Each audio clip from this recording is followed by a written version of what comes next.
berasal dari Telkom University Jakarta. Pertama-tama marilah kita panjatkan puji syukur kehadirat Allah Subhanahu wa taala yang telah melimpahkan nikmat iman, Islam dan kesehatan kepada kita semua. Semoga kita senantiasa bersyukur atas nikmat-nikmat tersebut dan dapat menjadikannya sebagai bekal untuk mencapai kebahagiaan di dunia dan akhirat. Salawat serta salam semoga tercurah kepada junjungan kita Nabi Muhammad SAW yang telah membawa kita dari kegelapan ke cahaya, dari kesesatan ke jalan yang lurus. Semoga kita dapat menelusuri jejak beliau dan menjadi pengikut yang setia hingga akhir zaman. Kita berkumpul di sini dengan tujuan yang mulia, yaitu untuk meningkatkan ilmu, iman dan amal kita.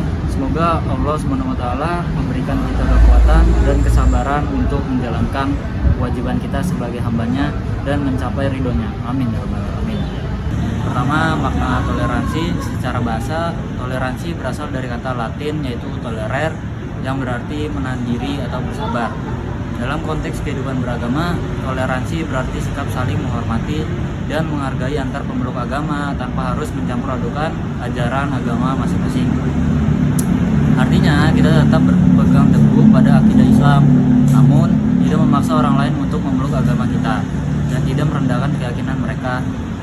Inilah bentuk tasamuh atau toleransi yang diajarkan oleh Islam.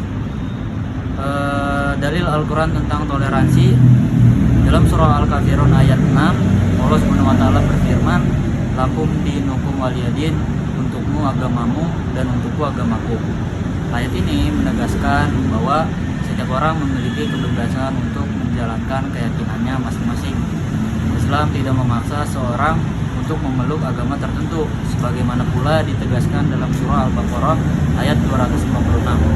La ikraha fid din qad tabayyana ar-rusy minal ghayy. Artinya tidak ada paksaan dalam memasuki agama. Sesungguhnya telah jelas jalan yang benar daripada jalan yang sesat. Dari dua ayat ini kita menjadi landasan kuat bahwa Islam menjunjung tinggi nilai kebebasan beragama dan menghormati perbedaan keyakinan. Teladan Nabi Muhammad SAW dalam bertoleransi. Rasulullah SAW adalah contoh terbaik dalam hal toleransi. Ketika beliau hidup di Madinah, beliau memimpin masyarakat yang sangat beragam, ada Muslim, Yahudi, dan Nasrani. Rasulullah membuat piagam Madinah dan menjamin kebebasan beragama dan keamanan bagi semua warga tanpa membeda-bedakan agamanya. Beliau bersabda, "Barang siapa yang menyakiti seorang zimmi atau non-muslim yang hidup damai di negeri Islam, maka aku menjadi lawannya pada hari kiamat." Hadis riwayat Abu Daud. Hadis ini menunjukkan betapa tinggi penghargaan Islam terhadap kehormatan dan hak-hak orang non-muslim yang hidup berdampingan secara damai. Pentingnya toleransi di kehidupan kita. Saudara-saudaraku yang dirahmati Allah, toleransi dalam kehidupan beragama bukan berarti mencampur adukan akidah, tetapi menghormati perbedaan. Kita boleh berbeda dalam keyakinan, namun tetap bersatu dalam kemanusiaan. Dengan adanya sikap toleransi, kita dapat hidup rukun dan damai tanpa konflik antar agama. Kita bisa saling bekerja sama dalam urusan sosial, pendidikan, dan kemanusiaan.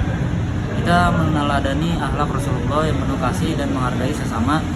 Ingatlah, perbedaan adalah sunatullah bagi kehendak Allah. Allah berfirman dalam surah Al-Hujurat ayat 13, "Wahai manusia, sesungguhnya kami menciptakan kamu dari seseorang laki-laki dan seorang perempuan dan menjadikan kamu berbangsa-bangsa dan suku-suku supaya kamu saling mengenal." Ayat ini mengajarkan bahwa perbedaan bukan untuk dipertentangkan, tetapi untuk saling mengenal dan saling menghormati. Hadirin yang berbahagia, mari kita jaga kerukunan antar umat beragama dengan saling menghormati dan menghindari permusuhan. Karena Islam adalah agama rahmatan lil alamin, rahmat bagi seluruh alam. Semoga kita termasuk orang-orang yang mampu meladani Rasulullah dalam bersikap toleran, menjaga ukhuwah, dan membawa kedamaian di tengah masyarakat. Sekian dari materi yang saya sampaikan pada hari ini. Kurang lebihnya mohon maaf. Billahi taufiq wal hidayah. Wassalamualaikum warahmatullahi wabarakatuh.